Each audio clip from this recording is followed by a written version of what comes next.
Assalamualaikum warahmatullahi wabarakatuh. Selamat berjumpa kembali sahabat Binuang Channel. Kali ini kita akan melihat penampakan Kapalo Banda Taram dari atas udara dan kisah legenda Tuanku Taram dan kaitannya dengan Kapalo Banda.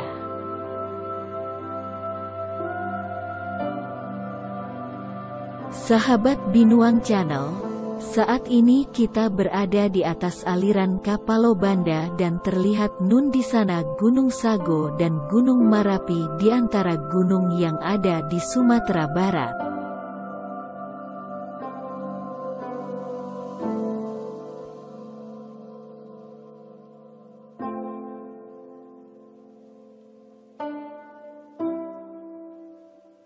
Kapalo Banda Taram terletak di kawasan dataran tinggi Payakumbuh yang masih bagian dari Bukit Barisan Sumatera Barat.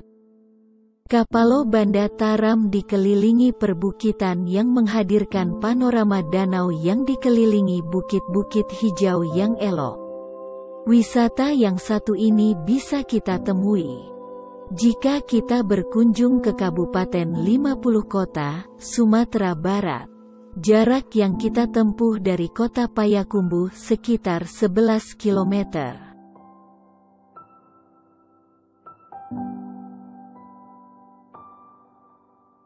Kapalo Banda mempunyai panorama hijau dan sejuk dipadu dengan bentangan sawah dan ladang masyarakat yang lokasinya tak jauh dari hutan.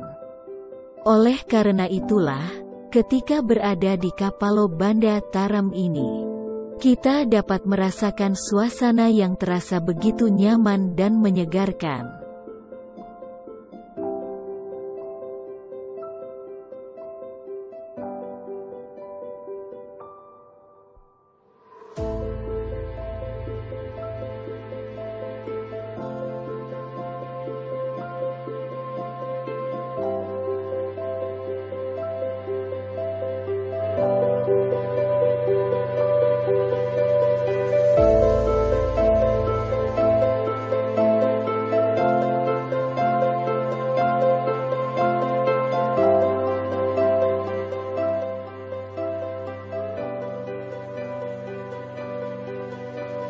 Di Kapalo Banda mempunyai dua hulu anak sungai, yang satu airnya berwarna kecoklatan, yang satunya berair jernih.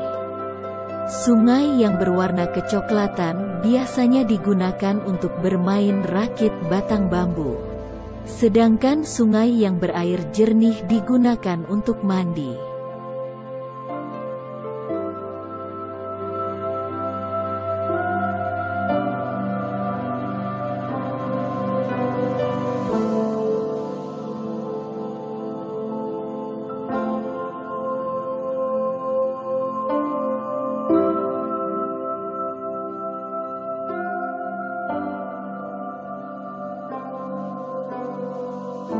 Ketinggian air Kapalo Banda yang dangkal membuat kita tidak terlalu khawatir saat membawa anak kecil untuk bermain air bersama. Sehingga semua bisa merasa senang tanpa melewatkan anggota keluarga yang kita ajak satupun. Tempat wisata ini akan ramai dikunjungi wisatawan dalam dan luar daerah di saat hari menjelang siang. Di sini juga tersedia penyewaan ban atau pelampung, rakit dari bambu, yang membuat suasana semakin mengasihkan. Anda juga tak perlu ragu. Di sini juga disediakan aneka masakan dan minuman serta sarana pendukung lainnya. Di objek wisata ini juga dulu pernah menjadi salah satu tempat pengambilan adegan film Buya Hamka.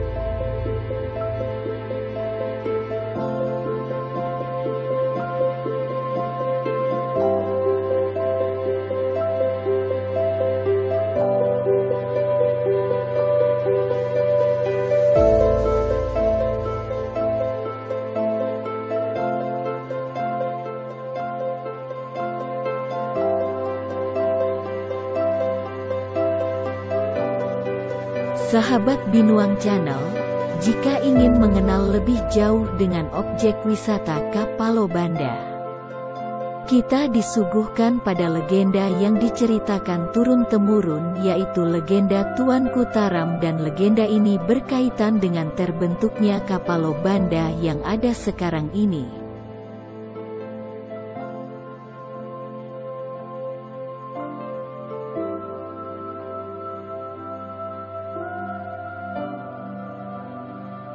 Legenda ini kami peroleh dari web budayaindonesia.org yang berjudul Legenda Tuanku Taram oleh Sonia Sani, di mana diceritakan, Taram nan Tujuah, begitulah nama nagari ini lebih dikenal.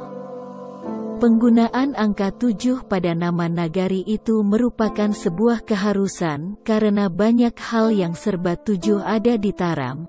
Di antaranya nagari Taram terdiri atas 7 suku, yaitu Simabua, Piliang Godang, Piliang Loweh, Bodicaniago, Sumpadang, Pitopang, dan Malayu. Nagari Taram pun terdiri atas 7 buah jorong, yaitu Jorong Sipotai, Jorong Tanjuang Ateh, Jorong Tanjuang Kubang, Jorong Balai Cubadak, Jorong Subarang, Jorong Parak Baru, dan Jorong Gantiang. Selain itu, Taram pun memiliki 7 bukit, yaitu Bukit Godang dan Bukit Kociak, Bukit Talioa, Bukit Garudo, Bukit Bakia, Bukit Panjang, Bukit Sigorak, dan Bukit Pingumbuak.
Dahulu kala, negeri Taram tanahnya gersang. Musim kering berkepanjangan. Tidak ada sumber air untuk mengairi sawah. Kalaupun ada sawah yang ditanami, itu hanya mengharapkan curah hujan. Hal itu terjadi akibat musim panas lebih lama daripada musim hujan. Padi dari sawah tada hujan hanya cukup untuk menghadang ancaman kelaparan, sekadar bertahan untuk hidup. Tidak bersisa untuk disimpan dalam lumbung. Nagari Taram dialiri suatu sungai panjang yang bernama Batang Sinamar. Masyarakat Minangkabau menamai sungai dengan Batang. Konon kabarnya, Batang Sinamar dahulu dipakai sebagai alat transportasi bagi masyarakat untuk berniaga dari satu daerah ke daerah lainnya. Sebagai jalur transportasi yang lumayan sibuk, Batang Sinamar kerap dilalui oleh para saudagar.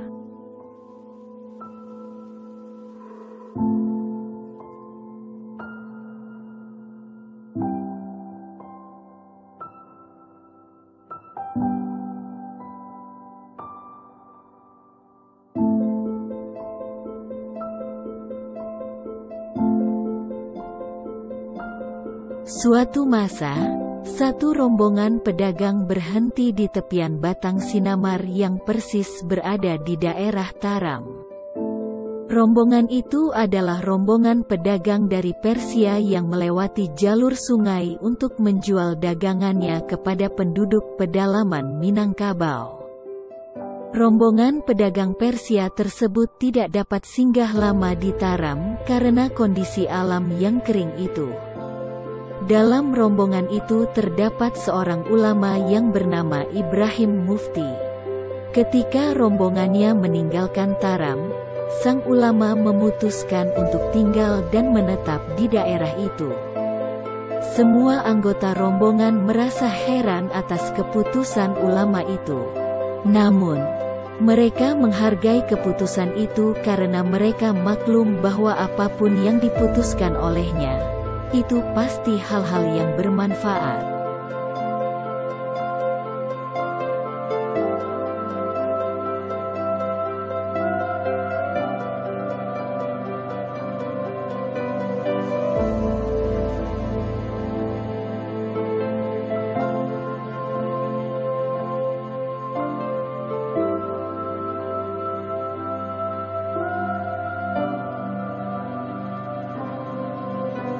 Suatu ketika, sang ulama menancapkan ujung tongkatnya ke dalam tanah, lalu dihelanya tongkat itu sambil berjalan ke arah timur. Tanah kering yang tergerus tongkat Buya seketika lembab, basah, dan dialiri air yang datang entah dari mana. Sesampai di ujung paling timur, Buya berhenti. Dibiarkannya tongkat itu tertancap lebih dalam dari tancapan yang pertama. Kelak, titik tempat beliau berhenti dinamai Kapalo Banda atau hulu sungai. Itulah mata air pertama di Taram. Dengan tongkat ajaib, beliau membuat pusat pengairan yang mengalir menjadi sungai-sungai kecil. Sungai-sungai kecil berkumpul menjadi induk sungai yang bernama Batang Mungo sesuai dengan nama nagari yang dialirinya. Air terus mengalir besar, sawah penuh, kolam menggenang pula. Orang di luar kampung melihat kampung tersebut dipenuhi air dan menyebut nagari itu Taoram atau terendam yang lama-lama disebut Taram.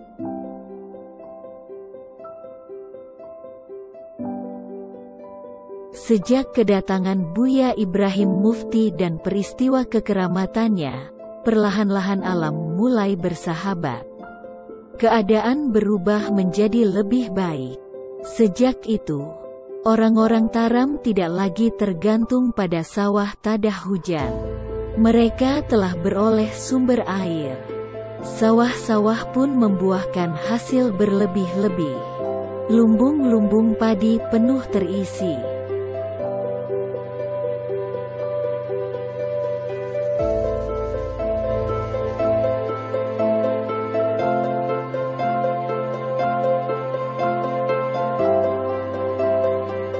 Dengan bantuan warga, di tengah perkampungan, Buya Ibrahim Mufti membangun suatu surau. Di sanalah Buya tinggal, di suatu bilik kecil di samping surau. Anak-anak berhamburan datang belajar mengaji.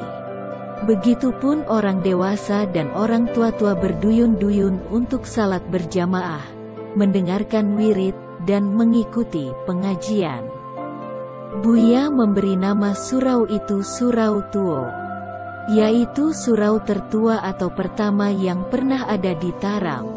Selain sebagai guru mengaji, guru wirid, dan guru tasawuf, Buya dikenal memiliki banyak keistimewaan. Diceritakan pada suatu bulan Ramadan, setiap keluarga di Taram menggelar acara buka bersama dan mengundang Buya untuk mendoakan keberkahan bagi tuan rumah. Suatu kali, keluarga Nuraya, keluarga Syamsidar, dan keluarga Wastiah menyelenggarakan buka bersama di hari yang sama. Secara bersamaan pula mengundang Buya. Mereka bersitegang urat leher mempertahankan kesaksian masing-masing. Nuraya tidak percaya kalau Buya datang memenuhi undangan ke rumah Syamsida dan Wastiah sebab hari itu Buya ada di rumahnya. Begitupun Syamsida dan Wastiah. Keduanya berani bersumpah bahwa Buya juga hadir di rumah mereka masing-masing. Mereka tidak salah.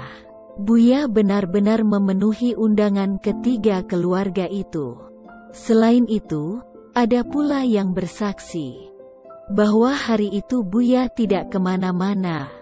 Beliau berzikir, itikaf, dan berbuka bersama dengan jamaah maghrib di Surau Tuo. Di manakah jasad asli Buya saat itu?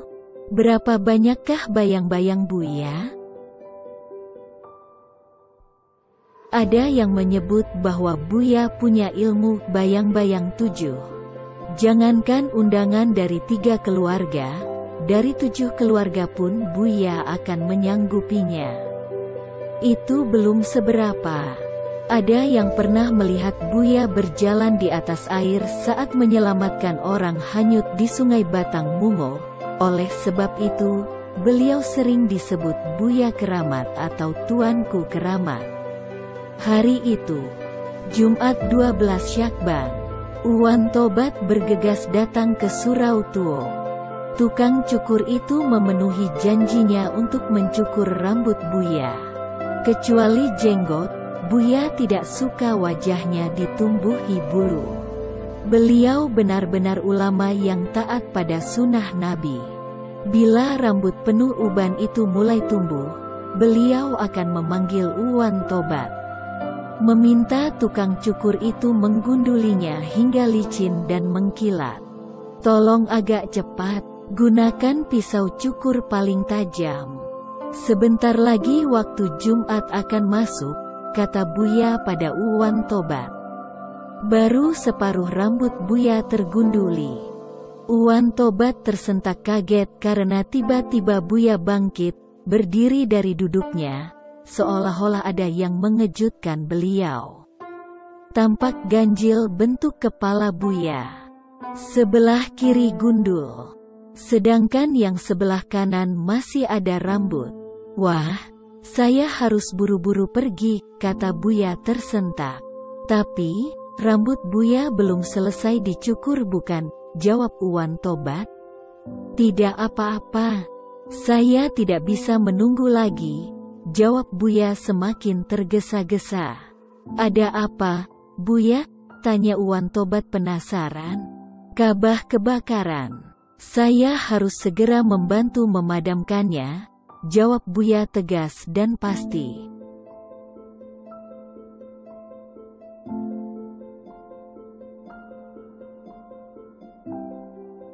Buya berkepala botak sebelah itu tergesa-gesa berlari ke biliknya, berkemas dan memakai sorban.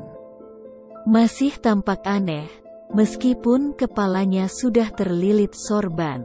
Sejenak beliau duduk bersila, menunduk berzikir di depan mihrab Surau Tuo. Setelah itu Uwan Tobat tidak melihat apa-apa lagi. Seketika saja, jasad Buya menghilang seperti menguap dan raib entah kemana. Uwan Tobat, satu-satunya orang yang melepas kepergian Buya. Tukang pangkas itu berkali-kali meyakinkan orang-orang bahwa Buya Ibrahim Mufti pergi berjihad, memadamkan api yang hendak meluluh lantakkan Baitullah di Mekah. Tentu saja sulit bagi mereka untuk mempercayai begitu saja kebenaran cerita Uwan Tobat. Malah ada yang menganggap kesaksian itu mengada-ada, tidak masuk akal, dan hanya omong kosong yang dibuat-buat.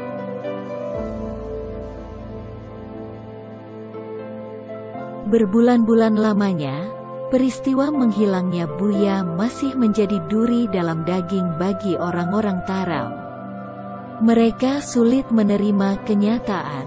Sampai akhirnya Buya tiada. Orang kampung menganggap peristiwa itu hanya isapan jempol tukang cukur semata.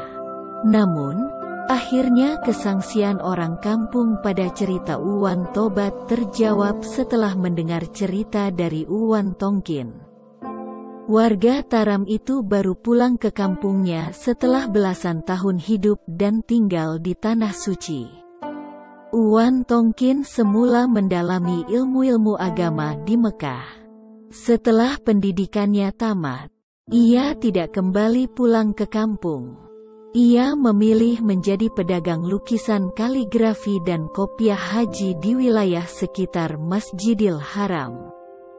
Laki-laki ringkih itu meluap-meluap berkisah tentang peristiwa kebakaran Ka'bah beberapa hari sebelum kepulangannya. Baitullah nyaris hangus menjadi abu, katanya. Siapa yang memadamkan api itu? Tanya orang-orang. Untunglah ada seorang laki-laki tua. Secepat kilat, ia meloncat ke puncak Ka'bah. Dari ujung tongkatnya mengucur air. Dalam sekejap, api yang menjalar-jalar itu pun padam. Demikian Uwan Tongkin melanjutkan ceritanya. Masih ingat ciri-ciri orang itu? Tanya salah seorang warga dengan antusias. Agak terlihat ganjil. Kepalanya licin sebelah kiri gundul, sedangkan yang sebelah kanan masih ada rambut. Uwan Tongkin mengakhiri peristiwa yang dialaminya. Semua orang terdiam mendengar kesaksian Uwan Tongkin. Mereka menyadari bahwa cerita Uwan Tobat benar adanya. Buya Ibrahim Mufti atau Tuanku Taram benar-benar orang keramat. Beliau adalah ulama pilihan di antara para ulama yang telah terpilih untuk menyampaikan ajaran agama. Sepeninggal Buya Ibrahim Mufti, pengajian tasawuf dilanjutkan oleh 3 orang murid kesayangan beliau, yakni Haji Mali, Haji Amak, dan Haji Jamil. Mereka juga memiliki banyak keistimewaan seperti Buya. Melalui Haji Jamil, orang-orang Taram menerima wasiat dari Buya. Setelah Buya meninggal, jasad beliau tidak pernah ditemukan orang. Haji Jamil bermimpi bertemu arwah Buya. Dalam mimpi itu, Haji Jamil memohon agar Buya memberitahukan di mana beliau dikuburkan agar kelak orang-orang Taram dapat berziarah ke makam beliau. Bila muncul cahaya di malam bukan terang bulan, di sanalah saya, jawab Buya. Bagaimana cara kami mengenali cahaya itu? Tanya Haji Jamil. Menggumpal, membulat, dan membesar seperti bola api. Melayang-layang dan berputar seperti gasing. Cahaya itu akan berhenti di setentang gundukan tanah seperti kuburan. Di sanalah makam saya, jawab Buya Ibrahim Mufti. Warga kampung pun menuruti wasiat Buya Ibrahim Mufti yang disampaikannya melalui mimpi Haji Jamil tersebut. Pada suatu malam gelap karena bulan hanya muncul sepotong seperti sabit saja. Orang-orang dikejutkan oleh suatu sinar terang laksana bola api yang melayang dan berputar-putar di tengah nagari Taram. Orang kampung mengikuti sinar terang itu. Sinar itu berhenti persis di atas suatu gundukan tanah. Orang kampung pun berhenti di tempat itu. Sedangkan sinar itu pun pelan-pelan redup hingga hilang di telan malam gelap. Setelah terkesima sejenak, warga pun menandai tempat itu. Esoknya mereka menandai gundukan tanah itu sebagai kuburan Buya Ibrahim Mufti atau kuburan keramat Tuanku Taram. Kelak di kemudian hari, di sebelah kuburan kuburan keramat didirikan masjid besar bernama Masjid Raya Taram. Kuburan keramat dan Masjid Raya terletak tidak jauh dari Surau Tuo.